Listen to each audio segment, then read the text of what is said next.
வணக்கம் அன்பு நண்பர்களே.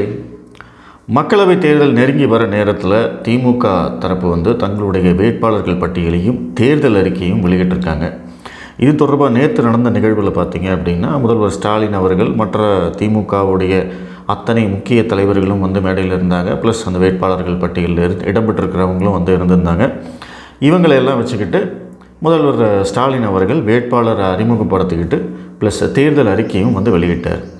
சரி, அந்த தேர்தல் அறிக்கையில் என்ன தான் இருக்குது அப்படின்னு பார்க்கலான்னு பார்த்தா, எப்படி 2021 நிறைவேற்றவே முடியாத சில வாக்குறுதிகளை அள்ளி கொடுத்துட்டு நிறைவேற்றக்கூடிய வாக்குறுதிகளையும் காற்றுல பறக்க விட்ட திமுக இப்போது 2024 மக்களை ஏமாத்துறதுக்கு அதே மாதிரியான ஒரு தேர்தல் அறிக்கையை கொண்டு வந்திருக்காங்க. திமுக ஒரு மாநில கட்சி மத்தியில் ஆட்சி அமைக்கக்கூடிய கட்சிக்கு ஆதரவு கொடுக்கலாம்.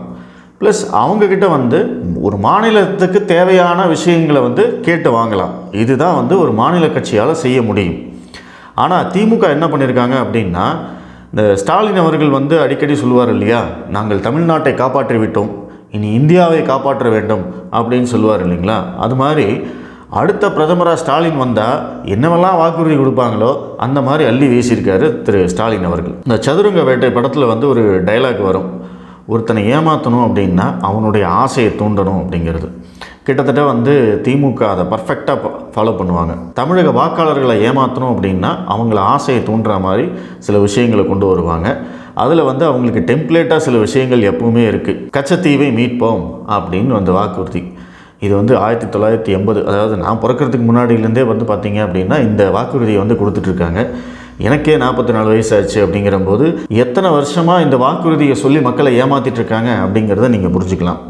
அதற்கு பிறகு பார்த்திங்கன்னா இந்த மொழி சார்ந்த சில விஷயங்களை சொல்லுவாங்க. சென்னை உயர்நீதிமன்றத்தில் தமிழை வழக்காடு மொழியாக கொண்டு வருவோம் அப்படிங்கிறது ஒரு வாக்குறுதி. இல்லை, நான் தெரியாமல் தான் கேட்குறேன். திமுக இதற்கு முன்னாடி மத்தியில் ஆட்சியில் இருந்ததே இல்லையா? கூட்டணியில் இருந்ததே இல்லையா? இன்றைக்கி அவங்களோட கூட்டணியில் இருக்காங்களே காங்கிரஸ், இந்த காங்கிரஸ் இதுக்கு முன்னாடி ஆட்சியில் இருந்ததே இல்லையா? என்னமோ இப்போ தான் முதல் தடவை ஆட்சி அமைக்க போகிற மாதிரியும், இத்தனை நாளாக இந்த கோரிக்கையெல்லாம் யாருமே கேட்காத மாதிரியும், யாராலையும் செய்ய முடியாத மாதிரியும் இவங்க புதுசாக கொடுத்துட்ருக்காங்க. இதே திமுக 25 வருஷமாக மத்தியில் கூட்டணியில் இருந்திருக்கு. அது காங்கிரஸ் கூடயும் இருந்திருக்கு. 5 வருடம் பார்த்திங்க அப்படின்னா பாஜக கூடயும் இருந்திருக்கு.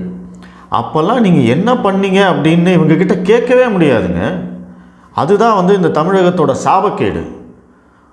எந்த கேள்வி கேட்டாலும் பதிலே சொல்ல மாட்டானுங்க. 25 வருஷமாக நீங்கள் இருந்தீங்களேடா, நீங்கள் இருந்த போது தமிழகத்துக்கு என்னத்தை தான் கொண்டு வந்தீங்க, எதையாவது சொல்லி தொலைங்க அப்படின்னு நம்ம கேட்டோம்னு வச்சுக்கோங்களேன், ஒருத்தனும் பேச மாட்டான். ஆனால் திரும்ப திரும்ப திரும்ப திரும்ப மக்களை முட்டாளாக்கி ஏமாற்றி பொய் சொல்லி அதே விஷயத்தை தான் இன்றைக்கி 2024 கொண்டு வந்திருக்காங்க. 2019 தான் மக்கள் ஏமாந்தாங்க. இந்த தடவையாவது மக்கள் முடிச்சுக்குவாங்களா அப்படிங்கிறது தான் நம்மளுடைய கேள்வியாக இருக்குது. திமுகவை பற்றி பேசினா நம்மளுக்கு டென்ஷன் தாங்க ஆகும். அதனால் நம்ம என்ன சொல்கிறேன் அப்படின்னா, இவங்க கொடுத்துருக்கிற முக்கியமான சில தேர்தல் வாக்குறுதிகளை உங்கள் முன்னாடி படித்து காட்டுறேன். நீங்களே இவங்களுடைய ஏமாத்து வேலையை புரிஞ்சுக்கோங்க. தூத்துக்குடி சாத்தான்குளத்தில் இஸ்ரோ தொழில்நுட்ப பூங்கா அப்படின்னு சொல்லியிருக்காங்க. இஸ்ரோ தொழில்நுட்ப பூங்கா அமைக்கணும் அப்படின்னா மத்திய அரசு தான் முடிவு பண்ணணும் எங்கே தொழில்நுட்ப பூங்கா அமைக்கணும்னு சொல்லிட்டு. ஆனால் இவங்க என்ன வாக்குறுதி கொடுத்துருக்காங்க, தூத்துக்குடியிலையும் சாத்தான்குளத்திலையும் தான் நாங்கள் அமைப்போம் அப்படின்னு சொல்லியிருக்காங்க. அதற்கு பிறகு அந்த ஒன்றிய அரசு தேர்வுகளில் விருப்ப மொழியாக தமிழ், அந்த தமிழை உள்ளே கொண்டு வந்துட்டாங்க பார்த்தீங்களா. ஒன்றிய அரசு வேலை வாய்ப்புகளில் அந்தந்த மாநிலத்தைச் சேர்ந்தவர்களுக்கு முன்னுரிமை, மாதவிடாய் காலங்களில் மகளிருக்கு விடுமுறை அளிக்க திட்டம். இது நல்லா பார்த்துக்கோங்க. இது பார்த்திங்கன்னா கர்ப்பிணி பெண்களுக்கு ஏற்கனவே விடுமுறை அளிக்க திட்டம் இருக்குது. மாதவிடாய் காலங்களிலும் பெண்களுக்கு விடுமுறை அளிப்போம் அப்படின்னு சொல்லியிருக்காங்க. இது எந்தளவுக்கு சாத்தியம் அப்படிங்கிறதெல்லாம் தெரியல. இந்த மாதவிடாய் காலங்களில் விடுமுறை அப்படிங்கிறது ஒவ்வொரு மாதமும் நடக்கக்கூடியது. அதுவும் பார்த்திங்கன்னா நிறைய பெண்களுக்கு சைக்கிளே மாறும். சில பெண்களுக்கு ஒரு மாதத்துக்கு ஒரு தடவை அவங்களுக்கு மாதவிடாய் வரலாம். சில பெண்களுக்கு பார்த்திங்கன்னா 20 நாளைக்கு ஒரு தடவை, 18 நாளைக்கு ஒரு தடவை மாதவிடாய் வர்றவங்கலாம் இருக்காங்க. ஸோ இதெல்லாம் சாத்தியமே இல்லாத ஒரு விஷயம் அப்படின்னு தான் நம்ம சொல்லணும். அதுவும் நாடு முழுவதும் இந்த மாதிரி சொல்கிறாங்க அப்படின்னா, இங்கே ஆணுக்கு பெண் சமம், ஆண் என்ன செய்கிறானோ அது எல்லாத்தையுமே பெண்களால் செய்ய முடியும் அப்படிங்கிற ஒரு காலத்தை நோக்கி போயிட்டுருக்கிற போது இவங்க பார்த்திங்க அப்படின்னா மாதவிடாய் வரும் பெண்களுக்கு நாங்கள் விடுமுறை தரோம் அப்படின்னா எத்தனை பெண்களுக்கு விடுமுறை தர முடியும்? அந்த பெண்கள் விடுமுறையில் போகும்போது அந்த ப்ரொடக்டிவிட்டி என்ன ஆகிறது? இப்படி ஒரு சட்டத்தை நீங்கள் கொண்டு வந்தீங்க அப்படின்னா பெண்களை யார் முதல்ல வேலைக்கு எடுப்பாங்க? ஒவ்வொரு மாதமும் வந்து 2 நாட்கள் அல்லது 3 நாட்கள் நீங்கள் விடுமுறை கொடுக்குறீங்க அப்படின்னா அவங்களுடைய வேலை வாய்ப்பே வந்து இங்கே கேள்விக்குறியாகும் அப்படிங்கிறதெல்லாம் இருக்குது. ஸோ இது தொடர்பாக நிறைய விவாதங்கள் செய்ய வேண்டியது தான். ஆனால் இவங்க வந்து இதை தேர்தல் வாக்குறுதியாக கொடுக்கறது அப்படிங்கிறது வந்து பார்த்திங்கன்னா இது ஒரு பெண்களுடைய வாக்குகளை வாங்கிறதுக்காக மட்டும்தானே தவிர இது நடைமுறையில் சாத்தியமே இல்லாதது ஒரு வாக்குறுதி. முத்துலட்சுமி மகப்பேறு நிதியுதவி திட்டம் வந்து பார்த்திங்கன்னா இந்தியா முழுவதும் அமல்படுத்துவோம். ஏற்கனவே கர்ப்பிணி பெண்களுக்கு நிதியுதவி கொடுக்குற திட்டம் வந்து மத்திய அரசாங்கத்துக்கிட்ட இருக்குது. ஆனால் இவங்க வந்து பார்த்திங்க அப்படின்னா எங்கேயுமே இல்லை, தமிழ்நாட்டில் மட்டும்தான் இருக்கிற மாதிரியும் அதை வந்து நாங்கள் இந்தியா முழுவதும் கொடுப்போம் அப்படிங்கிற மாதிரியும் கதை விட்டுருக்காங்க. ரயில் விபத்துகளை தடுக்க ஜிபிஎஸ் அடிப்படையில் தானியங்கி பாதுகாப்பு அமைப்பு அப்படின்னு சொல்லியிருக்காங்க. திமுகவுக்கு எந்த விதமான அடிப்படை புரிதலும் அறிவுமே இல்லை அப்படிங்கிறதுக்கு இந்த வாக்குறுதி வந்து ஒரு சான்று. ரயில் விபத்துகளை தடுக்கிறதுக்கு கவச் அப்படிங்கிற ஒரு பாதுகாப்பு தானியங்கி கருவியை ஆல்ரெடி கண்டுபிடிச்சிட்டாங்க. இதற்கான வேலைகள் தொடர்ந்து இந்தியா முழுவதும் நடந்துகிட்டே இருக்குது. இந்த தானியங்கி கருவியை பொருத்துறதுக்கான செலவு வந்து பார்த்திங்கன்னா மிகப்பெரிய அளவில் இருக்கும். அப்படிங்கிறதுனால தான் வந்து இந்த வேலைகள் வந்து தொடர்ந்து குறைச்சா நடந்துகிட்ருக்கு. ஸோ அதனால தான் வந்து அந்த ஒரிசாவில் ஒரு ரயில் விபத்து நடந்தது அப்படிங்கிறதும் உண்மை. ஏற்கனவே வந்து இந்த மாதிரியான தொழில்நுட்பங்கள் இருக்கும்போது இவங்க புதுசாக வந்து நாங்கள் ஒரு தொழில்நுட்பத்தை கொண்டு வரோம் அப்படின்னு சொல்கிறது வந்து பார்த்திங்கன்னா மக்களை ஏமாத்துறதுக்கு மட்டும்தான். அதுக்கப்புறம் நான் சொன்ன மாதிரி கச்சத்தீவை மீட்க உரிய நடவடிக்கை, ஜம்மு காஷ்மீருக்கு மீண்டும் மாநில அந்தஸ்து அப்படின்னு சொல்லியிருக்காங்க. இதில் வந்து நீங்கள் நல்லா நோட் பண்ணி பார்க்கணும். 370வது சட்டப்பிரிவை மீண்டும் அமல்படுத்துவோம் அப்படின்னு திமுக சொல்லலை. நல்லா நோட் பண்ணிக்கோங்க. அவங்க அப்படி தான் கதை விடுவாங்க. ஏன்னா திமுக இந்த மாதிரி விஷயத்துலையெல்லாம் கில்லாடி என்ன சொல்லணும், என்ன மாதிரி வார்த்தைகளை பயன்படுத்தணும் அப்படிங்கிறத அவங்கள பார்த்தா நம்மலாம் கற்றுக்கணும். ஜம்மு காஷ்மீருக்கு மீண்டும் மாநில அந்தஸ்து, இது என்ன குழப்பமாக இருக்குது? ஏற்கனவே அவங்க மாநிலம் தான், ஜம்மு காஷ்மீர் மாநிலம் அப்படிங்கிறது தான் நம்ம படிச்சிருக்கோம். ஜம்மு காஷ்மீர் வந்து பார்த்திங்கன்னா இப்போ வந்து தனியாக அந்த லடாக் அப்படிங்கிறத மட்டும் தனியாக அவங்க பிரிச்சிருக்காங்க. இன்றைக்கும் வந்து அது மாநிலமாக தான் இருக்குது. அப்படி இருக்கிற போது என்ன மறுபடியும் மாநில அந்தஸ்து? இவங்க சொல்ல வந்தது என்னென்னா இந்த 370வது சட்டப்பிரிவை மீண்டும் அமல்படுத்துவோம் அப்படிங்கிறது தான். ஆனால் அதை நேரடியாக சொல்லாமல் வேணும்னே மக்களை குழப்பறதுக்காக இந்த மாதிரி கொடுத்துருக்காங்க. அதுக்கப்புறம் அந்த கல்வி சுகாதாரத்துறைகள் பட்டியலை வந்து மாநில பட்டியலுக்கு கொண்டு வருவோம் அப்படின்னு சொல்கிறது. இதுவும் வந்து பார்த்திங்கன்னா எனக்கு தெரிஞ்ச ஒரு 40 வருஷமாக பண்ணிகிட்ருக்காங்க. எமர்ஜென்சி வந்த காலத்தில் வந்து இதை மாற்றினாங்க. அதுக்கப்புறம் தான் திமுக 25 வருஷமாக வந்து மத்தியில் கூட்டணியில் இருந்திருக்காங்க. அப்போல்லாம் எதுவுமே செய்ய மாட்டாங்களாமா, இப்போ வந்து செய்வாங்களாமா. நம்புங்க. மாநில கல்வி நிறுவனங்களின் மீது திணிக்கப்படும் அனைத்து நுழைவுத் தேர்வுகளும் ரத்து அப்படின்னு. நீட்டை மட்டும்தானே நீங்கள் கேட்டீங்க, நீட்டு மாதிரி அத்தனை என்ட்ரன்ஸ் எக்ஸாமையும் நாங்கள் ரத்து பண்ணுறோம் அப்படின்னு சொல்லிட்டாங்க. உச்சநீதிமன்றம்லாம் வந்து வேடிக்கை பார்க்கும் அப்படின்னு நீங்கள் நம்பணும். அப்புறம் தேசிய அளவில் ஆன்லைன் சூதாட்ட தடை சட்டம். ஆன்லைன் சூதாட்டத்தை தடை பண்ண முடியாது அப்படிங்கிறது வந்து உச்சநீதிமன்றம் வரைக்கும் வழக்கு போய் முடிஞ்சது. சரிங்களா? இந்த ஆன்லைன் சூதாட்டம் பற்றி நான் ஏற்கனவே ஒரு தடவை பேசியிருக்கேன். நீதிமன்றத்தை பொறுத்த வரைக்கும் அது வந்து பார்த்திங்கன்னா திறமை அடிப்படையில் பணம் சம்பாதிக்கும் விளையாட்டு. இதற்கு வந்து நீதிமன்றம் தடை விதிக்காது. இவங்க சொல்கிறது என்ன அப்படின்னா அது வந்து ஒரு சூதாட்டம், ஏமாற்று வேலை, சாஃப்ட்வேரோடு வந்து விளையாட சொல்கிறாங்க, கம்ப்யூட்டரோடு தான் வந்து மனுஷங்கள் விளையாடுறாங்க, அதனால் அதில் வந்து ஏமாற்றப்படுவதற்கு தான் சாத்தியம் அப்படின்னு இவங்க சொல்கிறாங்க. ஆனால் அப்படி இல்லைங்கிறத ஆன்லைன் சூதாட்ட நிறுவனங்கள் நீதிமன்றத்தில் நிரூபிச்சிட்டாங்க. இவங்களால் வந்து இவங்க சொல்கிற குற்றச்சாட்டை நிரூபிக்க முடியல. எந்த மாநிலத்திலையும் வந்து இதை தடை பண்ண முடியாது அப்படிங்கிறது தான் உண்மை. மறுபடியும் மக்களை ஏமாற்றி என்னமோ வந்து இந்த ஆன்லைன் சூதாட்டமே அப்படிங்கிறது வந்து ஒரு மிகப்பெரிய விஷயமாகவும் தமிழ்நாட்டில் எத்தனை பேர் விளையாட போகிறாங்க? மிஞ்சி போனால் ஒரு 2%, 3% தான் இதை விளையாடுவாங்க.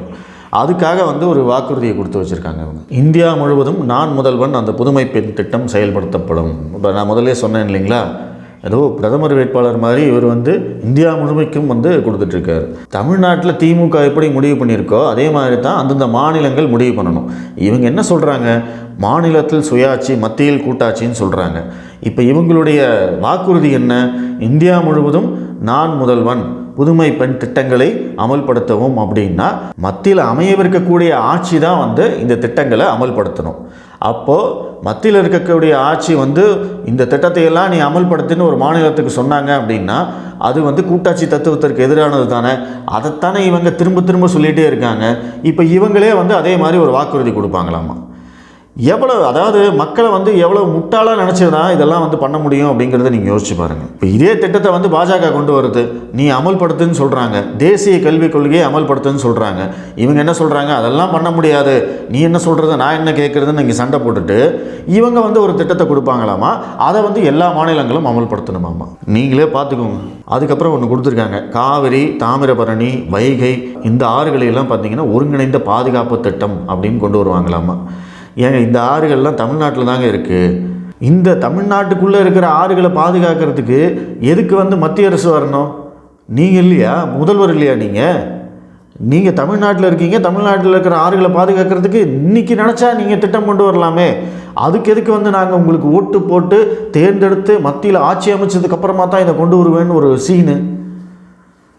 அதுக்கப்புறம் நான் சொன்ன மாதிரி வந்து 1,100வது தடவையாக சேது சமுத்திர திட்டம் நிறைவேற்றப்படும்னு அந்த ஒரு வாக்குறுதி. ஒன்றிய அரசு அமைப்புகள் தன்னாட்சியுடன் செயல்படுவது அப்படிங்கன்னு போட்டிருக்காங்க. இது என்ன, இதெல்லாம் என்ன ஒன்றிய அரசு அமைப்புகள் என்ன சொல்கிறாங்கன்னா, அந்த சிபிஐ, அமலாக்கத்துறை, அப்புறம் வந்து தேர்தல் ஆணையம், இது எல்லாமே வந்து இந்த அரசு துறைகள்லாம் தன்னாட்சியுடன் செயல்படுமாமா. அதாவது காங்கிரஸ் ஆட்சி வந்தால் இதெல்லாம் தன்னாட்சியுடன் செயல்படுமாமா. நம்பிக்கோங்க. இப்போ ரயில்வே துறைக்கு தனி பட்ஜெட்டு. இந்தியா முழுவதும் விவசாயிகள், கூட்டுறவு அமைப்புகள், வங்கிகளில் பெற்றிருக்கும் கடனும் வட்டியும் முழுமையாக இரத்து செய்யப்படும் அப்படின்னு போட்டிருக்காங்க. அதாவது எல்லா விவசாய கடன் மொத்தமும் தள்ளுபடி பண்ணணுமாமா. மொத்தமாக எவ்வளோ இருக்குதுன்னு தெரியுமா? கிட்டத்தட்ட 1,00,000 கோடியில் இருக்குது. அதை வந்து இவர் தள்ளுபடி பண்ணிடுவாராமா. நம்புங்க. கல்லூரி மாணவர்கள் பயன்பாட்டிற்கு 1 GB அளவில் கட்டணமில்லா இலவச சிம் கார்டு. ஏங்க எல்லாருக்கிட்டையும் சிம் கார்டு இருக்குங்க. அவனுக்கு தேவையில்லை வைஃபை கனெக்ஷனும் இன்டர்நெட் கனெக்ஷனும் மட்டும்தான். அதில் வந்து இவர் கொடுக்கறது வந்து 1 GB ஆமாம். அந்த 1 GB எல்லாம் இன்றைக்கி எந்த மூளைக்கு பத்தும்னாவது தெரியுமா? இவங்கெல்லாம் எந்த காலத்தில் இருக்கிறாங்க? கொஞ்சமாவது அப்டேட் ஆகுறாங்களான்னு தெரியல. மாநிலம் முழுவதும் அனைத்து இடங்களிலும் இலவச வைஃபை. இந்த மாநிலம் முழுவதும் தமிழ்நாட்டுக்குள்ளே இலவச வைஃபை கொடுக்கறதுக்கு இவங்களுக்கு நீங்கள் ஓட்டு போட்டு காங்கிரஸ் ஆட்சியை கொண்டு வந்தீங்கன்னா தான் இங்கே கொண்டு வருவாங்க. பார்த்துக்குங்க. இது தமிழ்நாடு மாநிலம் சார்ந்த விஷயமா இருந்தாலும் மத்தியில் ஆட்சி அமைஞ்சால் தாங்க நாங்கள் பண்ணுவோம் அப்படின்னு வந்து சொல்லியிருக்காங்க. பாஜக அரசால் கொண்டு வரப்பட்ட மக்கள் விரோத சட்டங்கள் வந்து நீக்கப்படும் அப்படின்னு சொல்லியிருக்காங்க. அது என்னென்னலாம் சொல்லலை. ஏன்னா இங்கே தான் வந்து மறுபடியும் சொல்கிறேன், திமுக வந்து எவ்வளோ நுணுக்கமாக செயல்படுவாங்க அப்படிங்கிறதுக்கு. அது என்னங்க மக்கள் விரோத சட்டம்னு கேட்டிங்க அப்படின்னா, வெளியிலேருந்து பேசுகிறவங்க, அதாவது தேர்தல் அறிக்கையில் இதெல்லாம் இல்லை, இவங்க வந்து எல்லாத்தையும் சொல்லுவாங்க. இந்த சிஏஏ இருக்கட்டும், இப்போ வந்து இந்த சட்டங்களை எல்லாம் மாற்றினாங்க இல்லையா, புதுசாக கொண்டு வந்தாங்க இல்லையா, அதுவாக இருக்கட்டும், என்னென்னமோ சட்டங்கள் எல்லாத்தையுமே கொண்டு வருவாங்க, சொல்லுவாங்க. ஆனால் தேர்தல் வாக்குறுதியில் இந்த சட்டத்தை எல்லாம் சொல்லலை. அப்போ வந்து நீங்கள் கேட்டிங்கன்னா என்ன சொல்லுவாங்க, நாங்கள் வந்து அந்த சட்டங்கள்னு குறிப்பிட்டதில் வந்து இதெல்லாம் கிடையாதுங்க அப்படின்னு சொல்லிட்டு போயிட்டே இருப்பாங்க. அதாமலே வர்கீஸு மாணவர்களுக்கு வந்து 4 லட்சம் வட்டியில்லா கடன் அறிவிக்கப்படும் போட்டிருக்காங்க. ஏற்கனவே கல்வி கடன் இருக்குது, அந்த மாணவர்களை கவர் பண்ணணும் இல்லையா, அதுக்காக வந்து இந்த ஒரு வரி. இஸ்லாமியர் உள்ளிட்ட சிறுபான்மையினர் மேம்பாடு குறித்து இந்த சச்சார் கமிட்டி பரிந்துரைகள் அமல்படுத்தப்படும். இந்த சச்சார் கமிட்டி பரிந்துரைகள் நான் எத்தனையோ வருஷமாக கேள்விப்பட்டுகிட்டே இருக்கேன். இது எப்போவோ போட்ட கமிட்டி, அவங்க ஏதோ ஒரு பரிந்துரைகள்லாம் கொடுத்துருக்காங்க. சரி, மத்தியில் இருக்கிற அரசாங்கம் தான் இதை அமல்படுத்தணும்னு கிடையாது. மாநில அரசாங்கத்தால் நீங்கள் வந்து ஆட்சிக்கு வந்து 3 வருஷம் ஆச்சு, உங்களுக்கு தானே சிறுபான்மையினர்கள் மொத்தமாக ஓட்டை கொண்டு வந்து கொட்டுறாங்க, நீங்கள் தானே அவங்களுடைய பாதுகாவலர்னு சொல்லிக்கிறீங்க, நீங்கள் இங்கே அமல்படுத்தலாமில்ல? யார் தடுத்தா அவங்கள? ஒன்றிய அளவில் சாதிவாரி கணக்கெடுப்பு நடத்தப்படும். இதுவும் பார்த்துக்கோங்க. நீங்கள் எங்களுக்கு ஓட்டு போட்டு காங்கிரஸ் ஆட்சி வந்தது அப்படின்னா தான் நாங்கள் சாதிவாரி கணக்கெடுப்போம். அதுவும் நாடு முழுவதும் தான் எடுப்போமே தவிர தமிழ்நாட்டுக்குன்னு தனியாரெலாம் எடுக்க மாட்டோம். எங்ககிட்ட அதை பற்றி கேட்கக்கூடாது. அதுதான் மேட்ரு. இந்தியா முழுவதும் மாணவர்கள் பெற்ற கல்வி கடன் ரத்து செய்யப்படும். இது எப்படி இருக்குது? அதாவது விவசாய கல்வி கடனையும் ரத்து பண்ணிடுவாங்களாமா, கல்வி கடனையும் ரத்து பண்ணிடுவாங்களாமா, கார்ப்பரேட் கடனையும் வந்து ரத்து பண்ணிடலாம்.